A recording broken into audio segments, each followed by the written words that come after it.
Ang taong lobo o werewolf sa kanluraning mitolohiya ay isang nilalang na kalahating tao at kalahating lobo. Sa mitolohiyang Pilipino, siya ay isang tao na kayang magbago ng anyo tuwing kabilugan ng buwan upang maging isang malupit na lobo. Ang pagbabagong anyo ng taong lobo ay sinasabing nagaganap dahil sa isang sumpa, lahi, o kagat ng ibang taong lobo. Kapag nagbabago ng anyo, ang taong lobo ay nagiging mas malakas, mas mabilis, at mas mabagsik.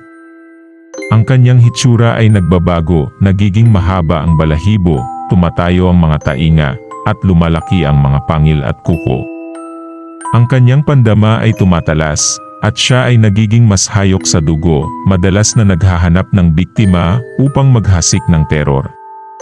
Maraming bersyon ng kwento tungkol sa taong lobo sa iba't ibang bahagi ng Pilipinas.